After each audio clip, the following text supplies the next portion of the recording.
አልሸባብ ሶማሊያውያን በእስራኤል ላይ ጠመንጃ እንዲያነሱ ጥሪ አቀረበ። ጉዳዩ ምንድነው? በዝርዝር ወደ እናንተ ይደርሳል። በሌላኛው መረጃችን የቀነኒ አባት ከአርቲስት አንዱዓለም ጎሳ ጋር ሲካሄድ የነበረው ሽምግልና ለምን ሳይቀበሉት ቀሩ? የቀነኒ ቤተሰቦች ቅሬታቸውስ ምንድነው? የሽምግልና ሂደቱስ በምን ተቋጨ? ዝርዝሩን በስፋት ይዘናል፣ የምትሰሙት ይሆናል።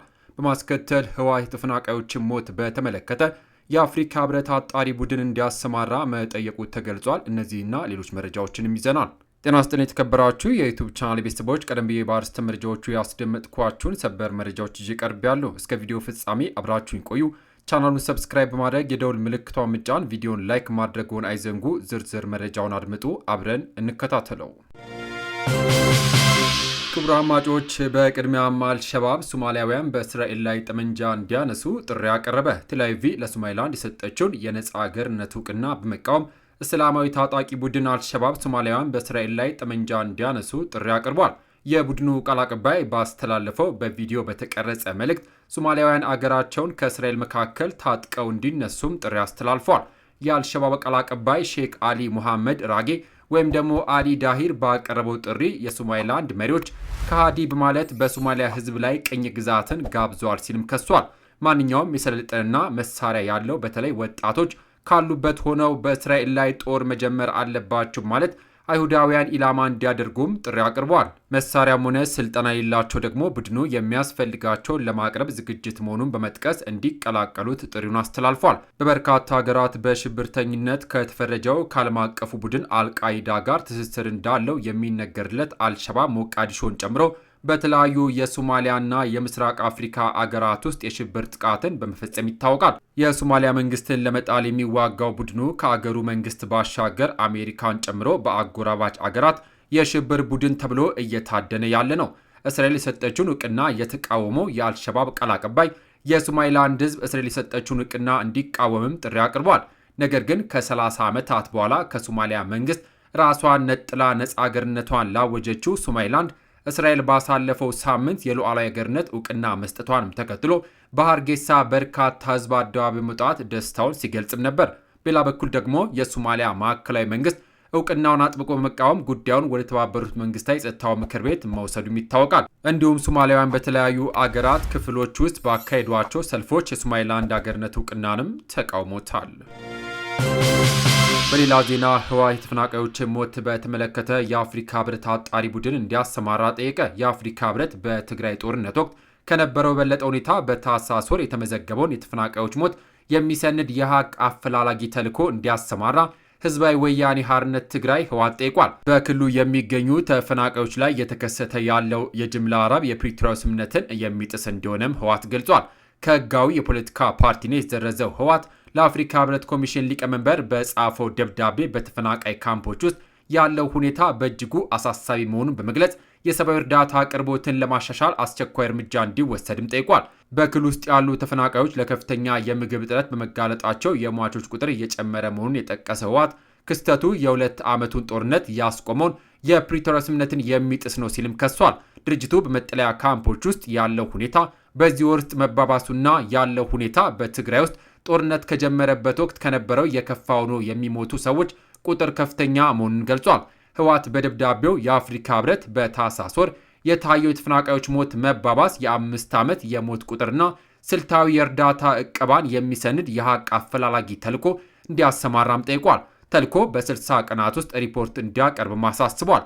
ሕጻጽ በሚባለው የተፈናቃዮች ካምፕ ውስጥ የተከሰተው የምግብ ችግርን በተመለከተ በማህበራዊ ሚዲያ ላይ መነጋገሪያ መሆኑን ተከትሎ የፌዴራል መንግስቱ በሰጠው መግለጫ እርዳታ ምግብ አቅርቦት እንዳልተቋረጠ መግለጹ ይታወሳል። በተጨማሪም የብሔራዊ የአደጋ ስጋት ስራ አመራር ኮሚሽነር ሽፈራው ተክለማርያም ለመንግስት መገናኛ ብዙሃን በሰጡት መግለጫ ህወሓት የእርዳታ አቅርቦቱን እንደሚያደናቅፍና ለራሱ ጥቅም እንደሚያውልም በመጥቀስም ከሷል። ነገር ግን ህወሓት ለተፈናቃዮች የእርዳታ አቅርቦት ያለማቆራረጥ እያቀረበ ነው በማለት ያቀረበውን መረጃ ውድቅ አድርጎ የፌዴራል መንግስቱን እርዳታ በማደናቀፍ ባጸፋው ወንጅሏል።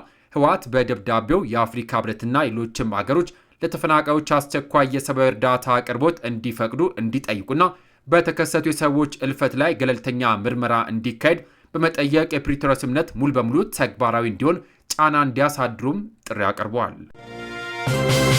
ሌላ ዜና የቀነኒ አባት ከአርቲስት አንዷለም ጎሳ ጋር ሲካሄድ የነበረው ሽምግልና ለምን ሳይቀበሉት ቀሩ?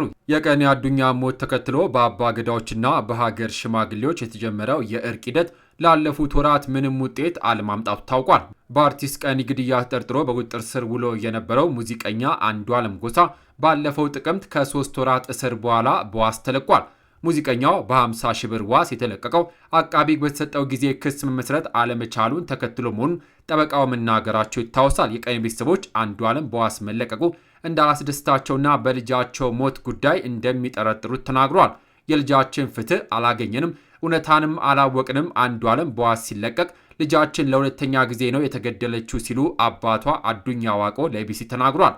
አንዷለም ጎሳ በቀነኒ አዱኛ ሞት እጁ እንደሌለበት ሲናገርም ቆይቷል። የቀነኒ ቤተሰብ በበኩላቸው ልጃቸው ራሷን ትጎዳለች ብለው እንደማያስቡም ይናገራሉ። የሽምግልና ሂደቱ የኢትዮጵያ ሕግ በዚህ ጉዳይ ላይ ምን እንደሚል ግልጽ ባይሆንም አባ ገዳዎችና የሀገር ሽማግሌዎች በሁለት ቤተሰቦች መካከል ያለውን ጉዳይ በሽምግልና ለመፍታት ሙከራ ከጀመሩ ሰነባብተዋል። በቱላማ አባ ገዳ ጎበና ሆላ ይህ ጉዳይ ለ3 ወር ያህል በጋዲሳ ወይም ደግሞ በባህላዊ ጥላ ስር ሲታይ መቆየቱን ለኢቢሲ ተናግሯል። ይህ ጉዳይ በኦሮሞ ገዳ ስርዓት እንዲታይ እንዲፈቀድልን ጠይቀን ሁለቱም ወገኖች በኦዳ ቡልቱማ እና በቱላማ ገዳ ስርዓት እንዲታይ ፈቃደኛ ሆነው ስንመለከት ቆይተናል። 3 ጊዜ ተቀምጠን በእነዚህ ስብሰባዎች ላይ ወደ መጨረሻ የሚያደርሱን ዋና ዋና እውነታዎችን ካየን በኋላ አራተኛው ቀጠሮ ጭሮ ላይ አደረግን። በዚህ አራተኛው ቀጠሮ ላይ የሟች አባት አቶ አዱኛ ዋቆ ጋዲሳውን ወይም ደግሞ ጉዳዩን ጥለውብን ቀሩ ይላሉ። ይህ የሆነበት ባለፈው ጥቅምት ወር ነው። የሟች አባት የሽምግልና ሂደቱን ካቋረጡ በኋላ ለ2 ጊዜ ተቀምጠና ይላሉ አባ ገዳ ጎበና። አክለውም ጥሪ ቢደረግላቸውም አልቀረቡም። ለ3ኛ ጊዜ ጭሮ ላይ እንዲገኙ ቢነገራቸው ለመምጣት ፈቃደኛ አሉንም ይላሉ። ቢቢሲ አቶ አዱኛ የቀሩበትን ምክንያትም ጠይቋል። እሳቸው በሂደቱ ላይ ጥርጣሬ ስላላቸውና የልጃቸው እውነት ይወጣል ብለው ስላላሰቡ መቅረታቸውንም ገልጿል። ሽማግሌዎቹ ወደ ጭሮ ይመለሱ ነበር፣ እኛ እንደ ቤተሰብ ይህን አናውቅም ነበር፣ እኛ እምቢ ካሉ ዘመዶቻችን እናመጣለን እያሉ ሲያወሩ ሰምቻለሁ ማለት በሂደቱ ላይ ያላቸውን ቅሬታም ገልጿል። ማክሰኞ ዕለት የነበረውን ቀጠሮም እንደማያውቁና እንዳልሄዱም ተናግሯል። እኛ አልሄድንም፣ ጉማ ወይም ደግሞ የደም ካሳ ተቀበሉ ይሉናል። ምን አይነት ጉማ ነው የምንቀበለው? ህይወቷን አጥፍቻለሁ ካለ ፊት ለፊት ይውጣ፣ ካላለ ደግሞ ለምን ጉማ ወይም ደግሞ ካሳ ይከፍላል? ደግሞም ጉማ የሚቀበለው በዚህ መንገድ አይደለም ይላሉ። እንደ ሀገር ሽማግሌዎች ገለጻ ለቃለ መሐላ ስርዓቱ አንዷለም እህቱና አንዲት ሰራተኛ ተገኝተው ነበር። እውነቱ ሊወጣ ሲል ሂደቱ ተቋረጠ ያሉት አባ ገዳ ጎበና ቤተሰቦቹ ተጸጽተው ወደ ገዳ ስርዓቱ ካልተመለሱ በስተቀር ጉዳዩ በዘመንና በገዳ ይፈታልም ብሏል። የቀነኒ ቤተሰቦች ቅሬታቸው ምንድነው? አቶ አዱኛ ሽማግሌዎቹ እውነትን ፈልገን እርቅ እናወርዳለን ብለው ሲመጡ መቀበላቸው ይናገራሉ። ነገሩ ደግማችሁ አጣሩ አልናቸው። ሲያጣሩ ግን እኔ ህይወቷን አላጠፋውም ግን ደም አለብኝ የሚል ሐሳብ አነሳ። እኔ ህይወቷን አላጠፋውም ግን ደም አለብኝ ማለት ምን ማለት ነው? ካላጠፋ መሐላ ለምን አስፈለገም ይላሉ። በተጨማሪም ልጃችን ብቻዋን እንደነበረች አድርገው ነው የነገሯቸው። የሞተች ዕለት ግን ቤት ውስጥ ቤተሰቦች ነበሩ። እሱም ብቻ የጠርጣሪ አድርጎ መያዝ ችግር ነው ማለትም ሂደቱን ተችቷል። ፊቷ እንዲህ እስኪሆን ድረስ ማን ይደበድባት ነበር? ማን ጥይት ተኩስባት ነበር? ይህ ሳይለይ መሐላ መግባት አያስፈልግም ይላሉ አቶ አዱኛ። ራሷን አጥፍታለች የሚለው የማይመስል ነገር ነው ማለት አባገዳዎቹ ጉዳዩን በጥልቀት እንዲመረምሩትም ጠይቋል። አንዷለም ከእስር ቤት ከወጣም በኋላ በአይናችን አይተነው አናውቅም የሚሉት አቶ አዱኛ እሱ ጋር ያለው የቀነኒ ንብረት በሕግ እንዲመለስም ጠይቋል። ንብረቷንም እንኳን ይዞ እውነቱ ቢወጣ ለእኛ ትልቅ ነገር ነው ብሏል።